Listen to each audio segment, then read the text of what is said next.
Certified Master of SQL Server, which just means I've made a lot of expensive mistakes with SQL Server, and now I get to help you avoid some of those same mistakes. I don't work for Microsoft, so when I tell you that I'm really excited about SQL Server 2019, I am really excited about SQL Server 2019. There are some versions that come out that I'm like, well, okay, yeah, that was good. We'll pin your homework on the fridge, you know, like a proud parent. And there are some versions where I'm like, wow, this is amazing. There's so much cool stuff inside there. And I can't possibly show you everything that's in SQL Server 2019. I'm going to try to confine it to just a few things that will make a huge difference right away. You're not going to have to change your code at all. All of a sudden, things are just going to run faster. But I'm also going to show you some bad news where things don't just run faster, where they'll kind of come back and bite you in the rear end if you don't know what you're looking at. I'm running the brand new SQL Server 2019 CPP 2.4, which came out last week. You can go download this. I'm also using the Stack Overflow database. How many of you have been to stackoverflow.com? It's a question and answer site. They publish the whole database as open source. I like this so much more than AdventureWorks. I never want to see another bicycle store demo again as long as I live. So instead, I'm going to pop down and start running some queries.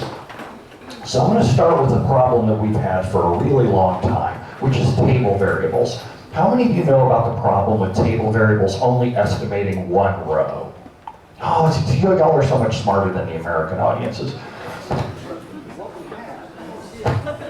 Oh, maybe it only works when I stand one way. No, it works okay this way. So I'm going to start by going back to the old 2017 compatibility level. You can switch back and forth between 2019 and 2017 all you want. I'm going to create a table variable. I'm going to put one row in it, and then I'm going to do a select star. And we're going to look at the query plan that comes out of it. So for the longest time, if you only put one row into a table variable, it wasn't really that bad. If I look at the execution plan and I hover my mouse over it, come on up there, little buddy. Come on up you go. Oh, it's deciding it doesn't want to go down for. Oh, hold on a second. My resolution changed. Just a second here. There we go. So if I look at the estimated number of rows.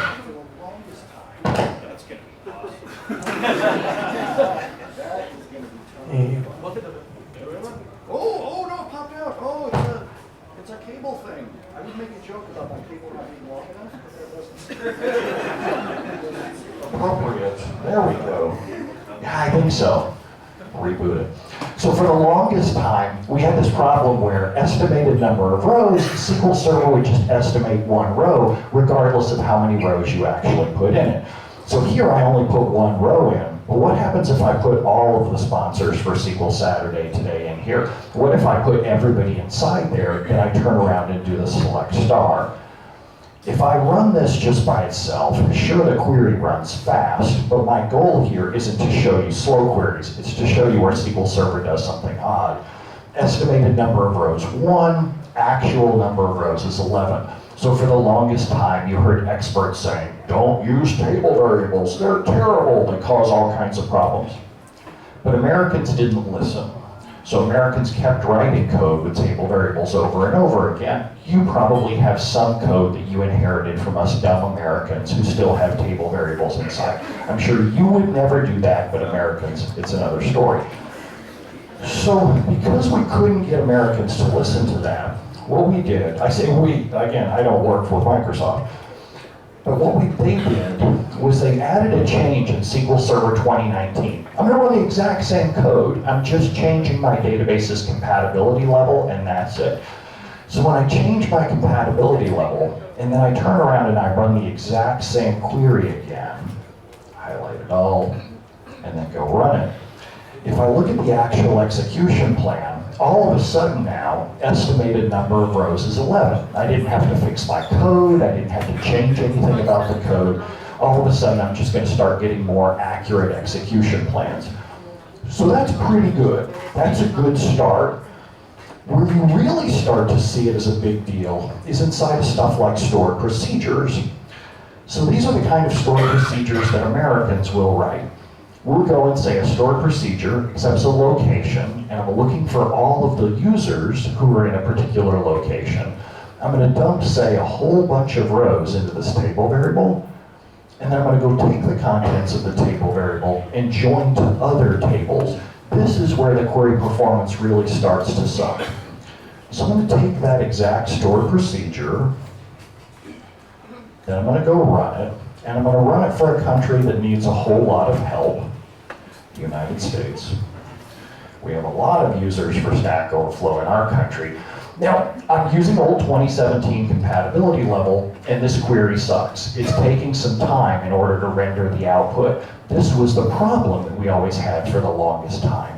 Because it only estimated one row would come out of the table variable, SQL Server didn't guess that it would need enough memory in order to run this query.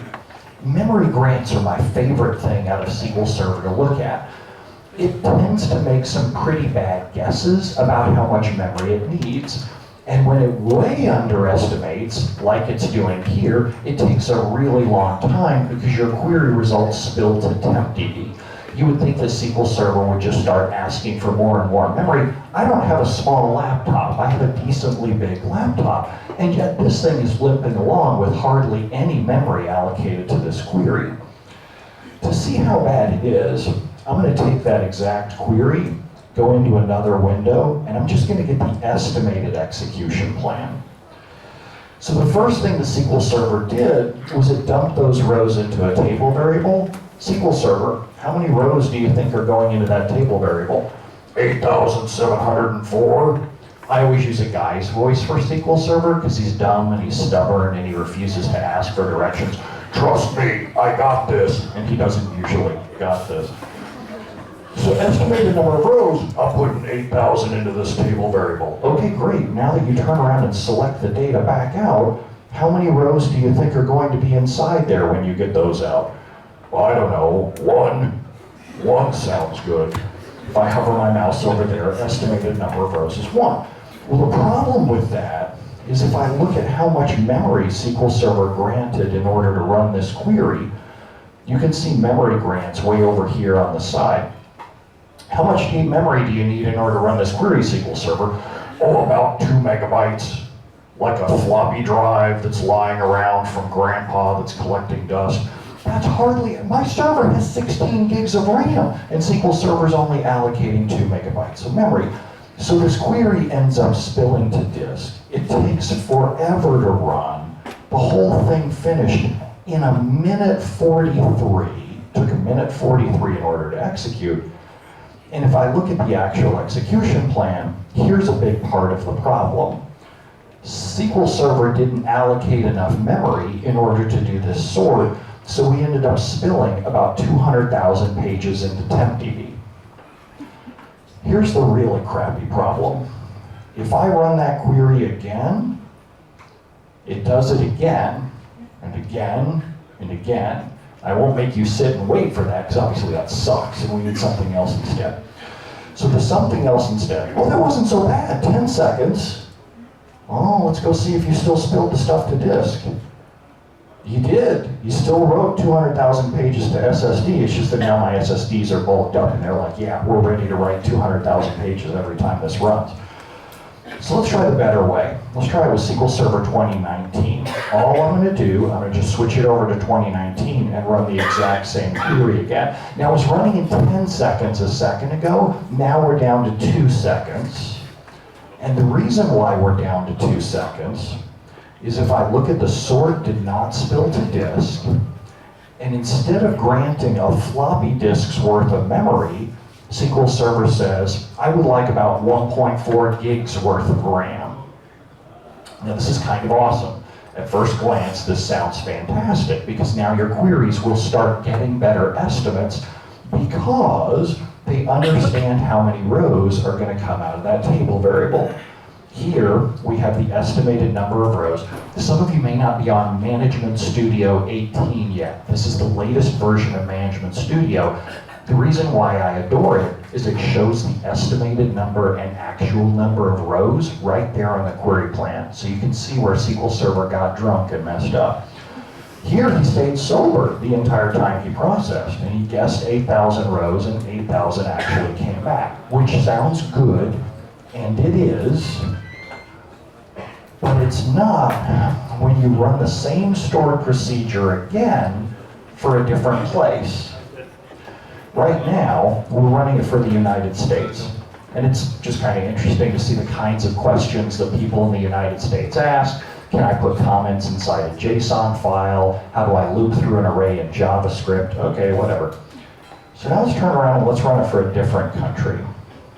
Let's run it for, say, Israel. It is kind of interesting to see the questions that y'all ask, though. Do you have a lot of socks? And why do you need to pick an algorithm for your sock sorting? This is an actual question on Stack Overflow. This is the highest rated question ever asked by someone in Israel. Yeah. So here's the question, and maybe the person who asked it happens to be inside the room. Oh, the Wi-Fi, so there it is. So let's see here. How do I pair socks from a pile efficiently? Yesterday I was pairing the socks from the clean laundry, and I figured, y'all either have a lot of time on your hands or a lot of socks. One of the two. I'm not quite sure what's going on there.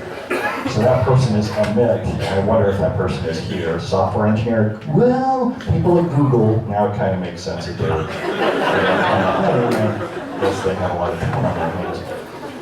But if I go back to the query, it ran fast. No one's going to complain about how slow this query runs. It runs very quickly, but it has a dark side. If I look at the number of estimated rows, the number of estimated rows is cached from the first time that the query ran, not the parameters you just passed in. So now we're starting to get estimates from the first time people ran the query. How many of you have done troubleshooting on parameter sniffing before? Hopefully you're getting good at. You're going to be seeing a lot more of that in SQL Server 2019. So, which sounds like I'm joking, but it's kind of a good thing and a bad thing. So inside this demo script, and the whole demo script, I'll show you the URL at the end. You can go download the whole demo script. It's all open source. You can also, I licensed it with MIT. You can go use it with your co-host, co-workers, whatever.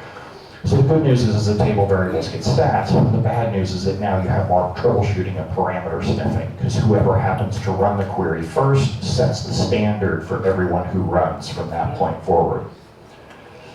Now, because parameter sniffing has sucked so bad for so long to troubleshoot, and this is what so many of us have to deal with for a living, why is a query all of a sudden sometimes slow? Microsoft has heard that, and they've added a feature inside of SQL Server 2019 to make it a little bit easier. Now before, with 2017, I'm back in SQL Server 2017 now, one of the problems that we had was those memory grants would ride or die. Those memory grants would just keep being exactly the same every single time the query runs. So if I run this for the United States, I'll zoom out a little here and show you the problem. If I run this for the United States, this sort ends up spilling to disk every single time, over and over again. SQL Server will keep writing 250,000 AK pages to disk. It's like Groundhog Day every time SQL Server runs the query. Maybe this time will be different.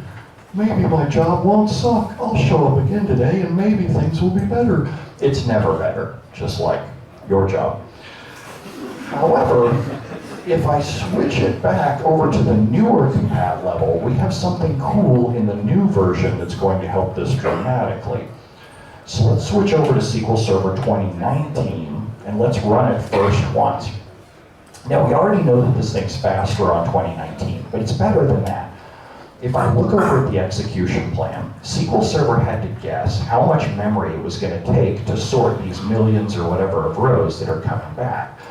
So if I look at the select and go into the properties, SQL Server says, I desire 1.4, I like how SQL Server's open with its emotions, tells us what it desires. Here comes jokes about my wife, but I'm not going to do that again. I learned after the last time someone had a camera. So desired memory 1.4 gigs, and it actually got granted 1.4 gigs. There's this new line in here, is memory grant feedback adjusted? You know, I really like Microsoft for a lot of things, but one thing I really don't like is how they name things. Seriously, is memory grant feedback adjusted? That was the best you could do? You did that. I know you did that. No, he says no, this is the first execution. So this is the first time that the query has run since I started playing around with the compat level. Let's try and run it again. Execute.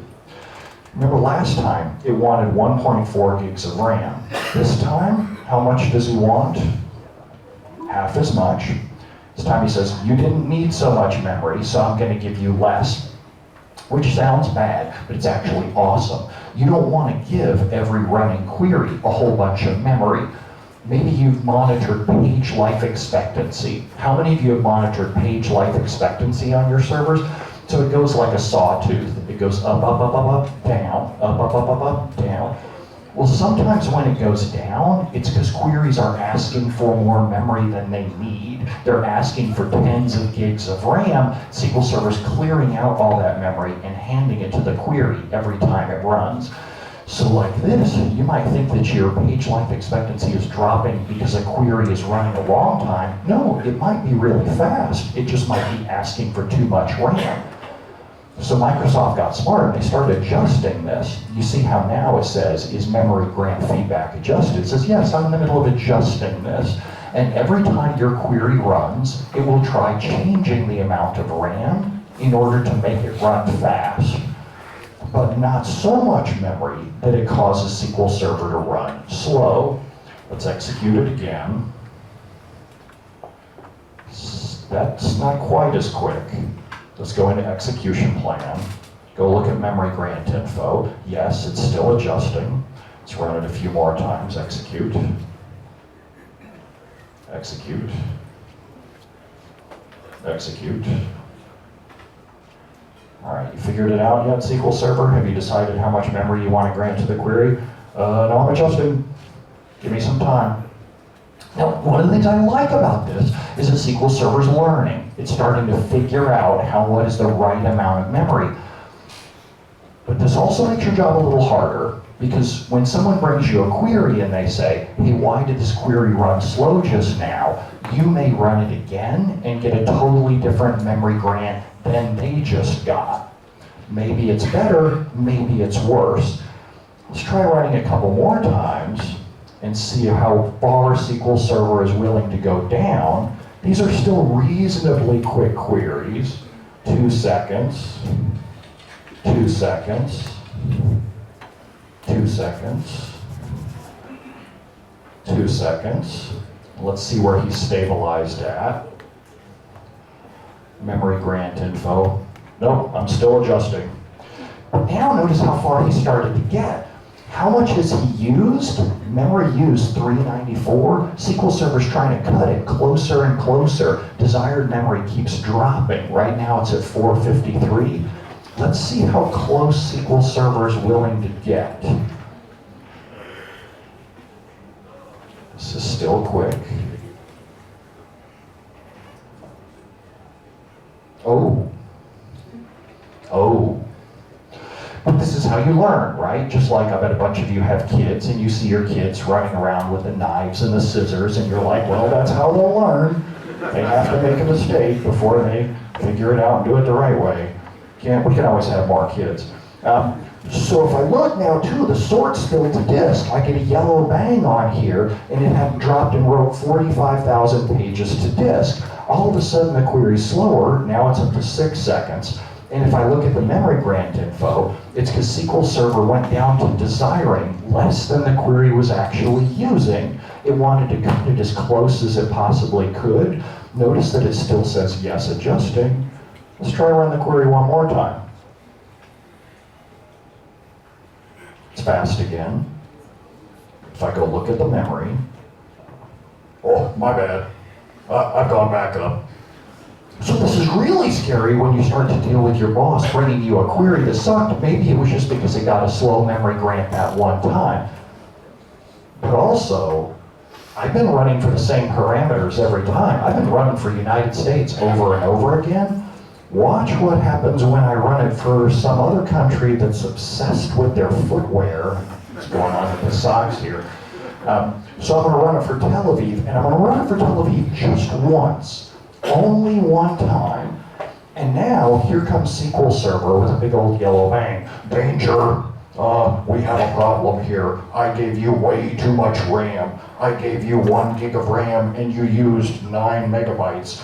So SQL Server now is going to start adjusting again. And as we go to adjust, let's see how much memory he wants the next time this query runs.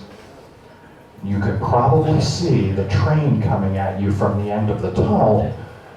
SQL Server, how much memory would you desire? Oh, about 15 megabytes. Now what happens when we run it for the United States? Oh, yes. Boom. So now SQL Server thinks that it only needs a tiny amount of memory in order to run this query. In SQL Server 2019, the memory grant you get for your queries isn't based on the parameters you're using. It's based on the parameters the last person used.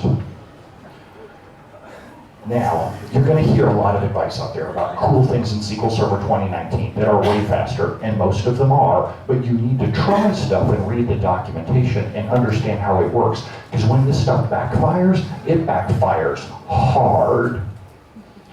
You notice this query is still running. The worst case scenario before was like 10 seconds. Now we're up to 42 seconds. But the good part about this, I should show you how much it spilled too as well. If I go look at the execution plan, looking at the sort, SQL Server ended up writing 47,000 pages to disk here. He's gonna keep adjusting, but his adjustments are gonna spin back and forth based on the last person who ran the query, not based on your parameters. This is a problem that's been really tough for us for a lot of years, this parameter sniffing problem, and it's only getting worse in SQL Server 2019. There's a lot of gotchas, but fortunately, they gave us something really cool in order to help us troubleshoot it. How often have you had the problem where the boss has said, or someone else has said, someone important, has come into your cube and said, hey, you know, I ran a query just a second ago and it was really slow. And you've never said, can you give me the execution plan? Because if you said that, it would sound exactly like when y'all speak Hebrew to me. Like, boo! No one would understand what the execution plan is. Your boss can't say, oh sure, I included the actual execution plan when I ran it. Here it goes. Starting in SQL Server 2019, you can see the last actual execution plan for queries even when someone else ran them. Let's go see how it looks. So in here, right now, if I look at that query, this is gold to me. I need to get this. I need to get this plan that shows me where SQL Server screwed up. I need to see how much he spilled to disk. I need to see where the estimates are wrong at. And I need to see the memory grant. I'm going to right click on here and go into properties. Remember, I want you to remember something. I want you to remember lots of things. So when this query ran, he only desired 15 megabytes of RAM. This is the problem. The query didn't desire enough RAM. It only desired 15 megs. And the reason why it only desired 15 megs is that it thought with Tel Aviv, the people obsessed with socks, it thought that there was going to be a lower number of rows. It actually turned out there were like 8,700. All right, great. Let's go see if we can catch that execution plan after it happened. Not print, thanks shortcuts. How many of you used SP Blitz Cache before?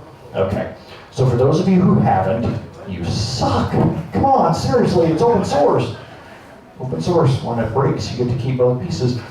So what this is it gives you your top most resource-intensive query plans, the queries that have sucked the most recently. So I can see that it's this stored procedure, I can see here's the query type, I can see the problems with it, it's forced serialization, I can see the query plan. One of the things that you get under expert mode, if I slide way across over here, is the plan handle. And this plan handle is going to come in really useful for me when I want to go get the last execution of this query. Let's go get another fancy new pants query here. So, copy, paste.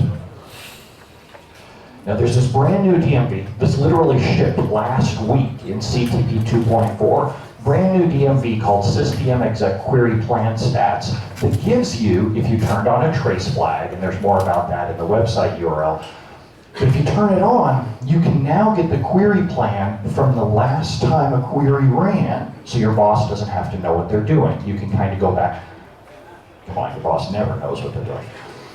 So if I click on query plan, now I can see the last actual query plan from when this query ran.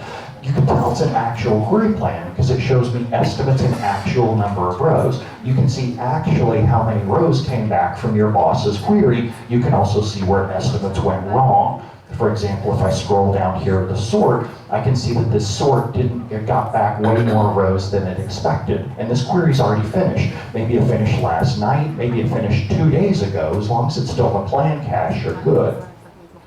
How many of you like this and want to play around with this? How many of you don't like it? There's like one honest guy back there. Like, screw you. Now, there are things I like about this. There are things that are really cool. It does show me estimates and actuals. That's good. But there's something missing. There's no yellow bang. A minute ago, when I was looking at that sort, if I hovered my mouse over it, it told me how much spilled to disk. You don't get that yet. There's a lot of things that you don't get inside these query plans. But the thing that's perhaps most interesting to me is that some of the stuff you do get is wrong. A second ago, when that query ran, we saw how it desired 15 megabytes. Here, SQL Server's like, yeah, oh, when I ran that, I desired 600 megabytes. No. That's how much you're going to desire the next time the query runs, not this time.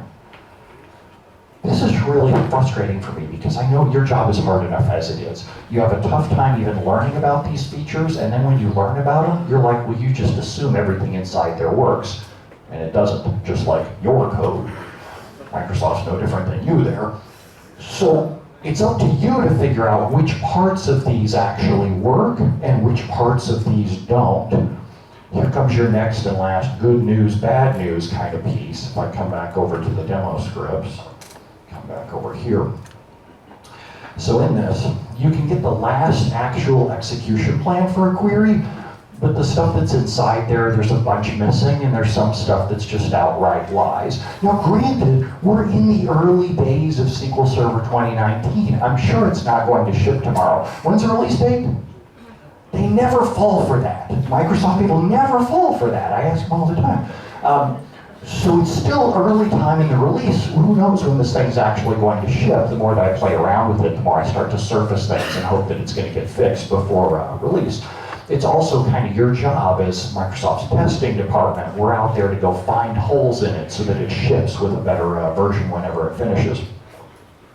Now, there's one other thing that I really adore with SQL Server 2019, and that's the way that they fixed user-defined functions. How many of you have heard about the problem with scalar UDFs inside code? How many of you have not heard about the problem with scalar UDFs? So the thing is, when you have a scalar user-defined function, good developers are taught that they should put their code in functions. Functions make it easy to reuse your code. That's true. It's just that performance sucks in SQL Server. It's not it is their fault. So for years, we've told people, yeah, you can do this, but you shouldn't. You shouldn't put any functions in your code because it doesn't perform well. So what I'm going to do is I'm going to go create a function. I'm going to go put it in a stored procedure, and I'm going to do the thing, for those of you who know about the problem with functions, you're going to look at this and laugh and recoil and snicker. I am using a user-defined function in the where clause, which is usually a really bad idea. But that's what we do as developers, is really bad ideas. If I go through and run it, I can't be the only one who does really bad ideas.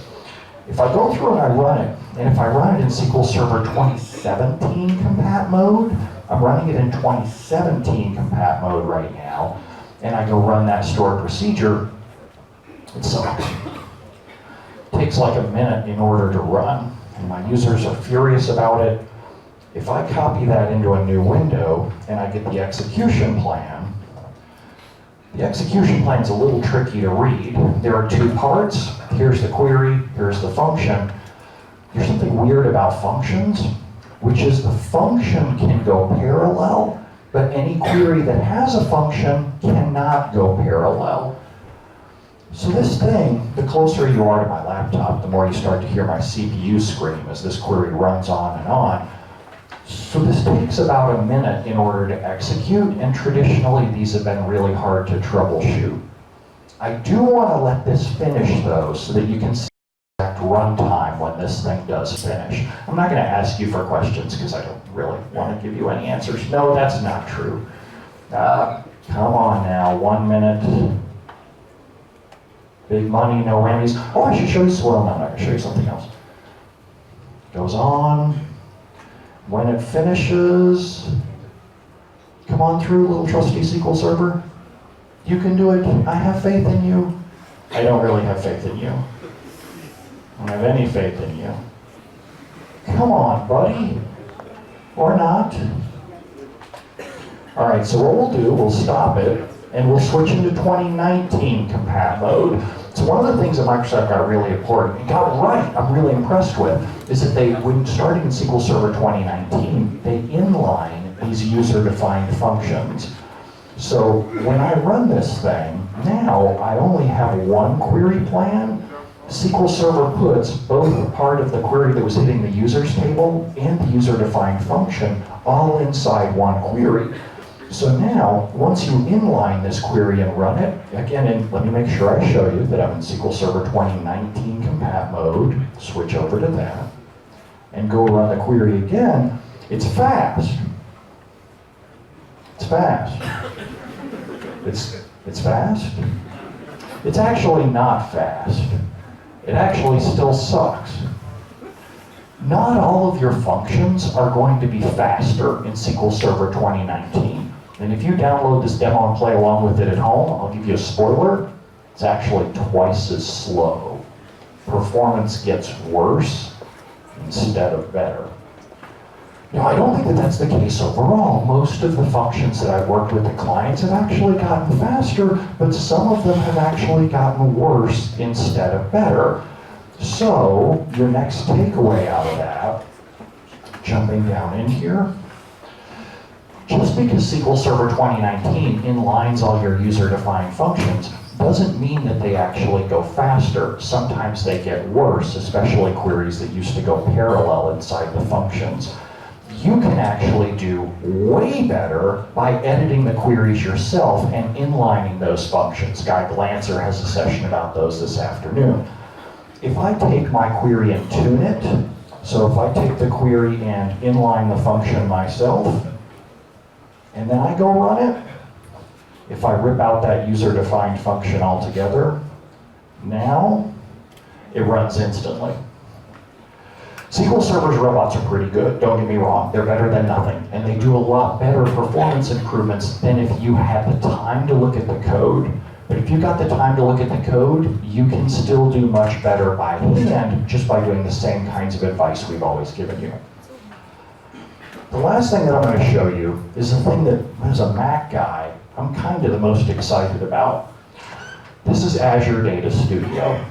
Azure Data Studio is like SQL Server Management Studio, but inside Mac or Linux. You can run queries inside it, you can get actual execution plans, you can integrate it directly with GitHub to check your changes into source control. This thing is freaking magical. And I really like it just for being able to use it on a Mac. Totally free, it's open source, you can go download and play with it today. The one question that I get all the time about it is this going to replace Management Studio? Not even close. Management Studio is becoming much more of what the name says. It's a management studio. This is more for people who write T-SQL, people who have to integrate with GitHub, for example. It's a wonderful tool for that. So to sum up what we talked about inside here, let me come all the way down to the bottom of the demo script. Jump in inside here. So The things that are going to make the biggest difference in SQL Server 2019 is if you have table variables, scalar user-defined functions, or if you've also got reports with grouping, things that would benefit from batch mode. These are all things that just simply go faster in most cases with SQL Server 2019. The keyword is most cases. It's still up to you to go test the daylights out of your code. Life is getting harder with SQL Server 2019 adoption, just like we did back with 2014. I bet a bunch of you remember going to 2014 and getting bit by the cardinality estimator. Those same kinds of changes are about to happen here. Two things that I want you to take away. Oh, here's the, for those of you who want the slide deck, the URL, or the slide deck. There aren't any slides, what the hell? For those of you who want the demo script and everything that I talked through here, plus I have more demos about SQL Server 2019, that's all up there at brentozar.com/go/what's new. The one thing that I would tell you as a speaker, all of the speakers here are volunteers. We don't get paid to do this. We do this because we love seeing your eyes light up when you learn something, because y'all are morons. We love it when you're not morons. We love it when you learn a lot. The best way that you can tip your speaker is to go to SQLSaturdaySurvey.com and go fill out an evaluation survey. And I'm not telling you to be nice to them. That's actually not what we want as volunteers. We want criticism. Tell us what we did that sucked so that we can suck less next time and hopefully make you less of morons. I would also say too, thank your sponsors. Those people are all out here. They are the ones who empower this whole event. They pay for it. They make sure that y'all can get all this learning and be less morons. And that's everything that I wanted to teach you for. So thanks. Hope you enjoy SQL Saturday and see y'all around here.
Because